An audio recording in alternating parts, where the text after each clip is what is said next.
This is an audio production of Hunter of the Setting Sun by N.N. Shepherd. Music by Josiah Fursanetti. Cover art by Levi Bushnell. Editing by Josiah Fursanetti and Levi Bushnell. Read by the author. Hunter of the Setting Sun. Episode 12. North and west, a single file line, the quartet weaving through the mountains. Occasionally they rode on or crossed trails, and sometimes Coop would stop and watch or listen for long periods of time, turning slowly in his saddle with a hand raised, calling for silence and a lack of motion. Then he would nod and turn his horse slightly, steering them in a certain direction. So the first day passed, with little speech from any of them. There would be a view or a particularly large tree, and Parker was always the first to comment on any of the natural wonders. His world was that of concrete and lights, the wonders of a thing made by man. Wonderful in mystery to Emmond, but plain and familiar to Parker. It was the trees in the air and the mountains that moved him. Occasionally they could hear Relvin whispering to himself, and after a time Emmond assumed that the man was praying. It was hard to believe, such despising did he have for the man, but he could not hear the words Potter, blessed, and trust without thinking of prayer. Relvin rode just before Emmond, who took up the rear, with Parker next and Coop Diego leading.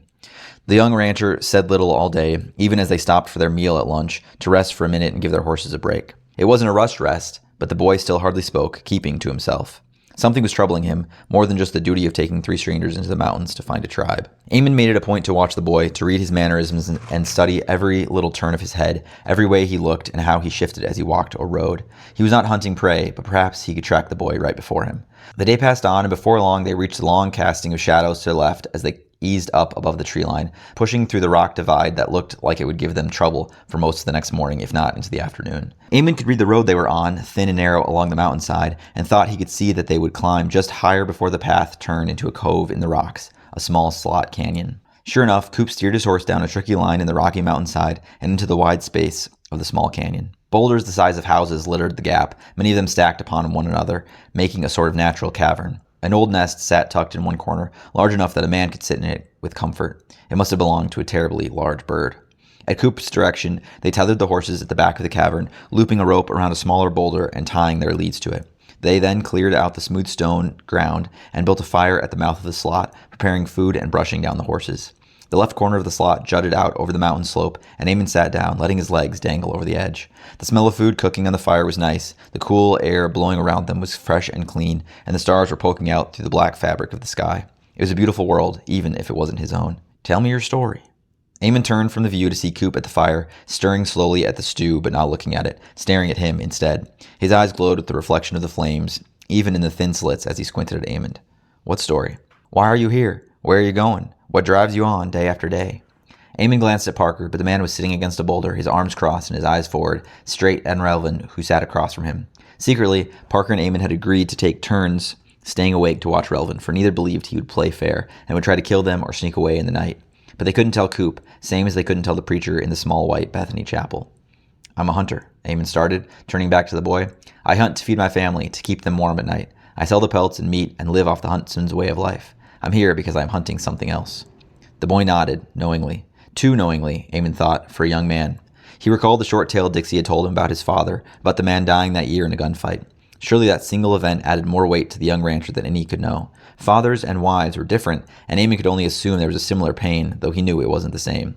One couldn't have been easier than the other, just not the same. "How long have you been away from your family?" Coop asked. Emmond looked away then, feeling a tightness rise in his chest and knowing that he would have to calm his breathing if he didn't want to think of throwing Relvin off that slope right then and there.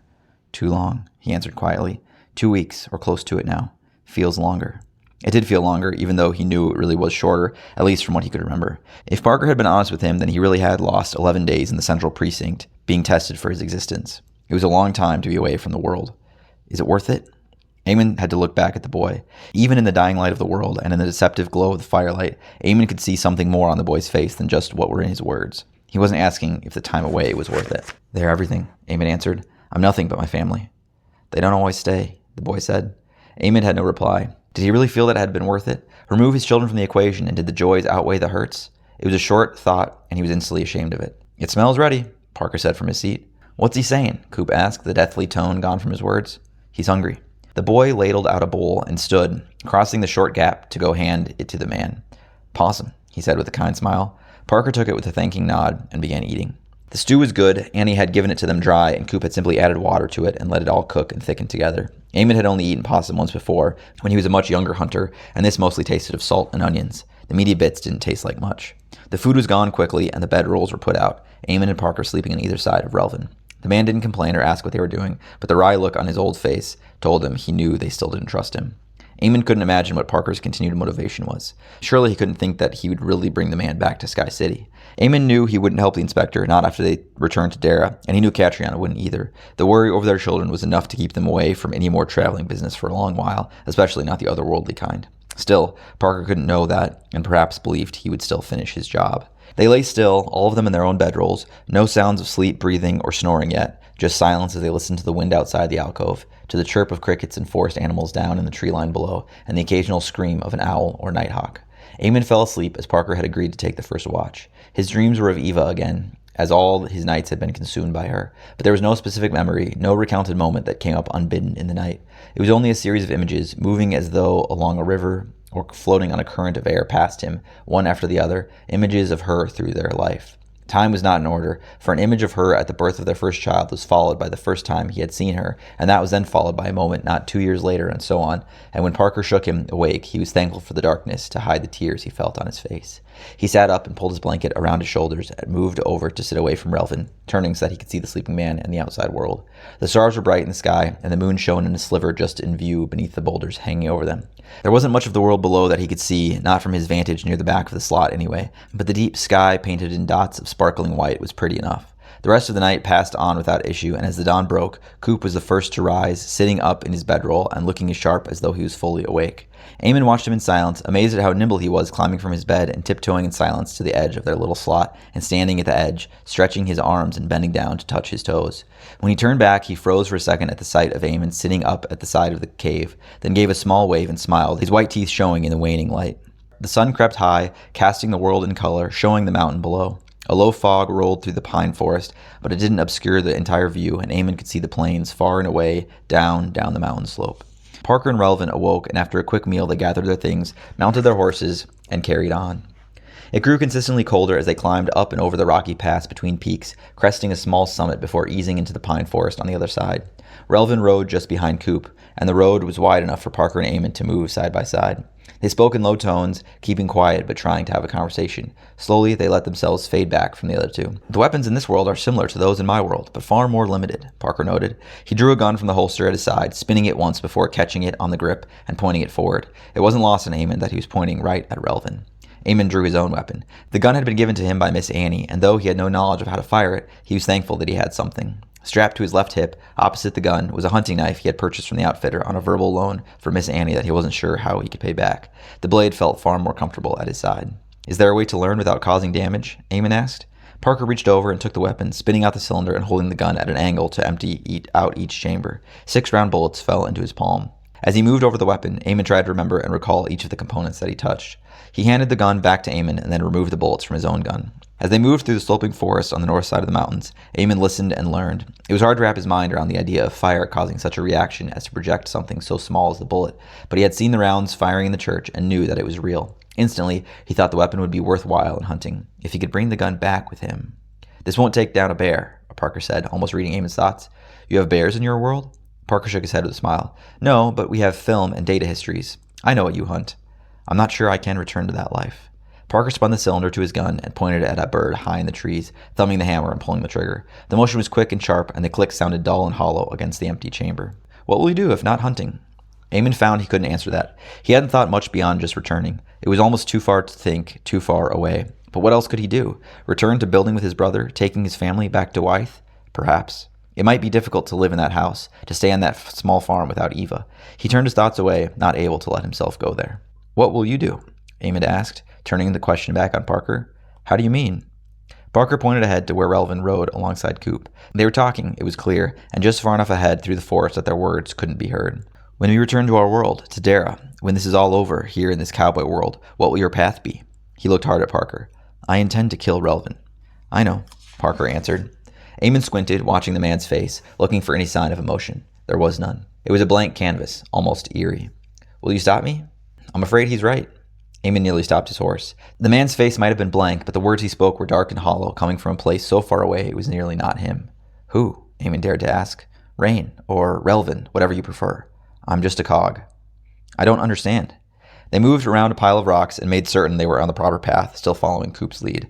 The technology of my world, Parker paused, searching for the right words. It's too much. Seeing this world, just one other place aside from Sky City, has shown me that. Each person here is their own. The doctor healed me because he felt it was his duty, part of his practice, part of what he's supposed to do. He viewed me as a person to save.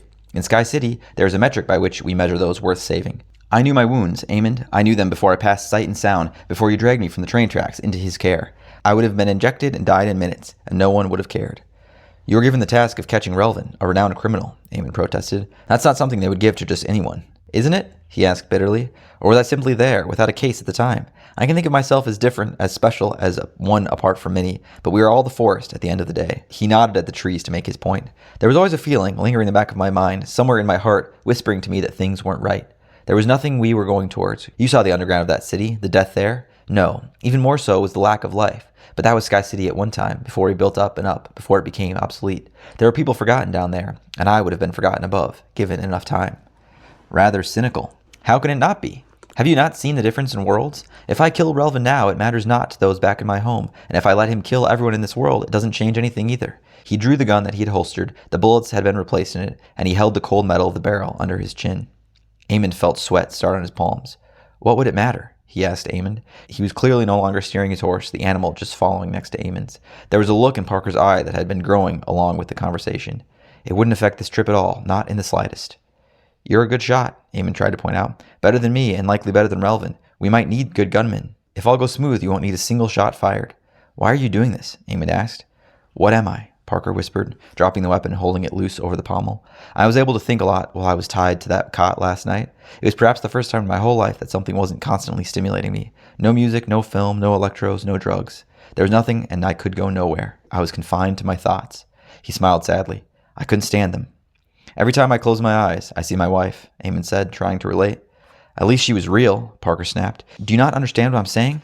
No, of course you cannot, for your life is focused on a goal, and you have all broadness to understand it. My life is hollow. Hollow from a loss of something, rather than from a lack of anything. We are not the same, Emmond. Emmond felt his heart rate slow down as the gun was away, and the sudden intense tone that the man had adopted was gone. I healed faster than anyone should, Parker went on. I survived a barrage of aerial gunning, traveled to another world, and then was carried to a town. And here I am, breathing and talking. That isn't normal, Emmond. And the experiments that Rain mentioned, he's right. If I think hard enough and deep enough, I'm just a test subject. There was a story years and years ago when I was still a young boy at the orphanage of a man named Richard Lemke who had broken into a government training center and stolen a number of data drives. It wasn't in Sky City, but one of the other megacities in our world, perhaps Skyshang City or Low City. It doesn't matter. Either way, he was never caught, but they knew who he was. Hid out in the lower parts of the city, those attacked by Central. No cameras or retinal scanners, no audio sensors or rhythmic trackers. An older city with technology that had been stripped and used for other things, perhaps hundreds of years ago. Well, the data drives were leaked to the city, and before Central closed all things off, there were terrible things that people saw. Testing centers, torture facilities, modified animals and people, manipulated food, artificial entertainment, people who didn't even exist acting as figureheads. I remember the stories, and people were upset for a time. Then a new film entered the city, or an artist released an album, and we were happy again. Content. There's something so familiar about everyone in my precinct. Surely you must have seen it. Emmond nodded, though somewhat reluctantly. He knew the world was large, and knew the universe was even larger now. His solution had always been to work too hard and be too busy to think about it. His life had always been close with his family and the few friends around them, and the family in Wythe. That was good enough. He thought trying to impress that into this man of the future might have the wrong result.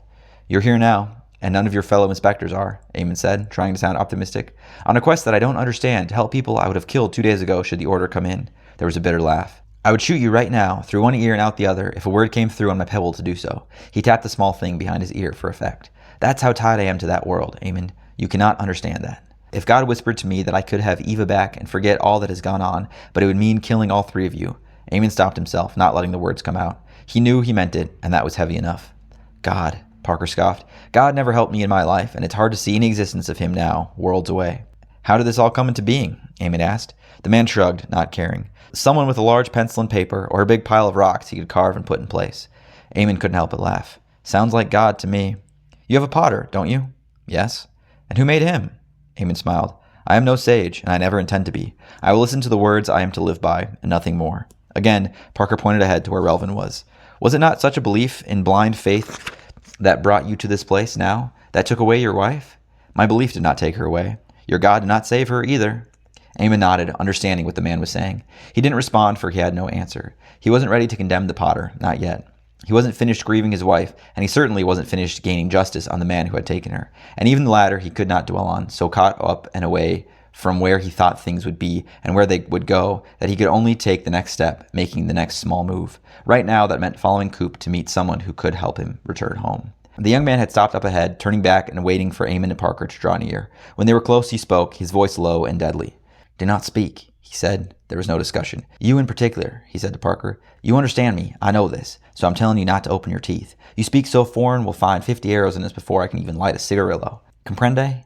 Parker nodded solemnly. Coop relaxed a little but still spoke to them in his low, dangerous tone. "No guns. They won't take them from you. Ain't part of their code. But you make any funny motions and again, 50 arrows. Emmond felt a rise in his chest. Arrows, he understood. A bow he could use. Short or long, designed for precision or force, he could use a bow. Second to the hunting spear, it was the weapon he knew the best. "Follow and don't talk." Cooper looked directly at Relvin then, the hard look sharpening and growing somehow even colder. "You may know this man, and you may think you understand more than me, but my lead will be followed. Ain't no point in trying to run two games here. If he wants to talk to you, he will, but let me determine that." "You are quite brash for one so young," Relvin said with an easy smile. His voice was low and nearly as dangerous as Coop's. "But I will hold to your line, young man. I know the danger of a brave's arrow." There was a face-off between them, something passing in their eyes that Emmond couldn't see, and then Coop gave a small nod, seemingly somehow that showed a victory, and he clicked to his palomino and walked on through the trees. The trees parted to show two paths, one leading right and the other straight. Emmond glanced back to see the path they were on, and noticed that it wasn't nearly as clear as the two paths before them. They were nearly roads. Narrow, perhaps 2 or 3 horses abreast, but they were packed earth with no undergrowth covering them.